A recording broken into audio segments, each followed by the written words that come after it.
Today's video is about dividing a fraction by an improper fraction or a mixed number. I'm starting on page 10 of your Unit 1A packet, and it's the problem of the day. So I'm going to leave this for you to do.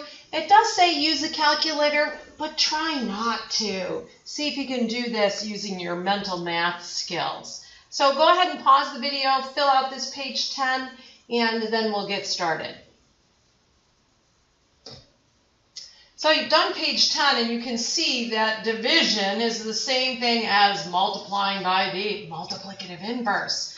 So on page 11 it says, to divide a fraction by an improper fraction, division is the inverse of multiplication. So dividing by 7/3 is the same thing as multiplying by the multiplicative inverse, 3/7. And you can see that in the first example, 1/2 divided by 7/3 is already done for you. It's the same thing as 1/2 times 3/7. Nothing cross cancels and you get the answer 3/14.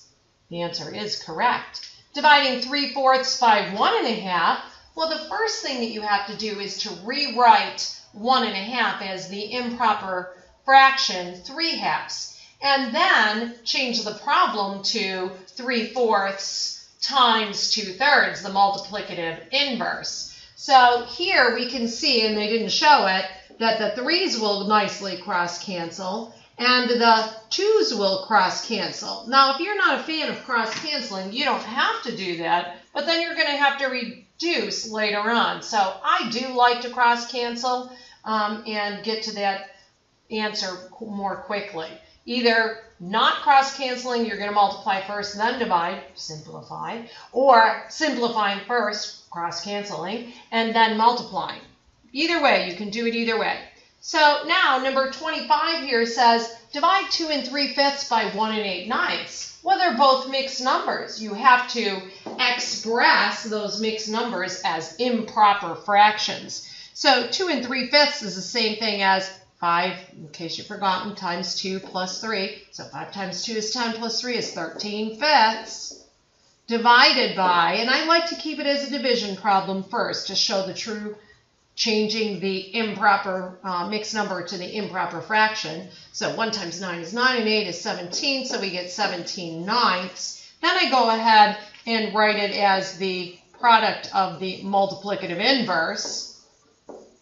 So 13/5 times 9/17.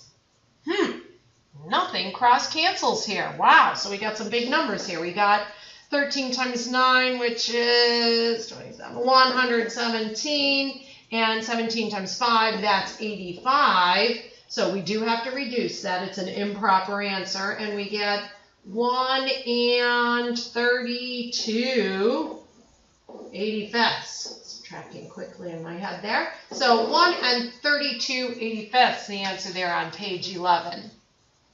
Page 12, find each quotient. Express your answer in simplest form. So we do have to simplify. So 8 divided by 2/5 is the same thing as 8 times 5/2. And that 2 does go into that 8 4 times. So 4 times 5 would give me 20. Number 14, 10 divided by 4/7. So yes, you can do 10 over 1. Notice I didn't do 8 over 1 on the first one there. You can write it as 10 over 1.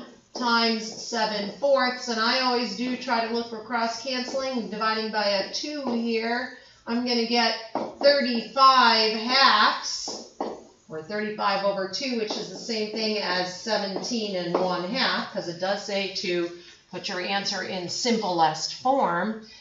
3 divided by 4/5 would be the same thing as 3 times 5/4, and you get the idea. I'm going to leave the rest of this page, and be careful when you get down here to these, both changing them to improper fraction first, then changing it to the multiplicative inverse.